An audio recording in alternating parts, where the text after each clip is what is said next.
শুল্ক পরিশোধ করে আনা মোবাইল সেট ও লাগেজ পার্টির আনা সেট নিয়ে নানা ঘটনা, আন্দোলন, বিক্রি বন্ধ রাখা চলছে সবকিছুই।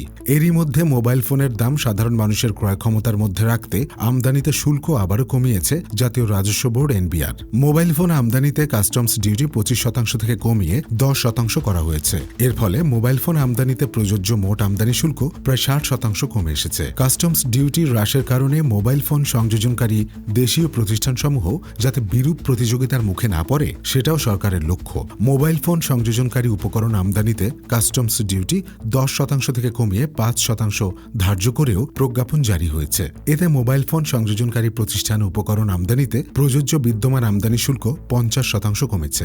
এর ফলে 30,000 টাকার অধিক মূল্যের আমদানি হওয়া একটি পূর্ণাঙ্গ মোবাইল ফোনের দাম আনুমানিক 5,500 টাকা কমবে বলে আশা করছে এনবিআর। এছাড়া 30,000 টাকার বেশি দামের দেশে সংযোজিত প্রতিটি মোবাইল ফোনের দাম আনুমানিক 1,500 টাকা কমবে। সরকার মোবাইল ফোন আমদানি এবং মোবাইল ফোন সংযোজন শিল্পের উপকরণ আমদানিতে উল্লেখযোগ্য পরিমাণ শুল্ক কমানোর ফলে সব ধরনের মোবাইল ফোনের দাম সর্বসাধারণের ক্রয় ক্ষমতার মধ্যে আসবে কিনা সেটাই এখন প্রশ্ন। দেশের নাগরিকদের পক্ষে ডিজিটাল সেবা গ্রহণ সহজতর হবে বলে সরকার আশা করছে। কিন্তু বারবার আন্দোলনে নামছে মোবাইল ফোন সেট বিক্রেতারা। কবে এই খাতের অস্থিরতা কমে সেটাই এখন দেখার বিষয়।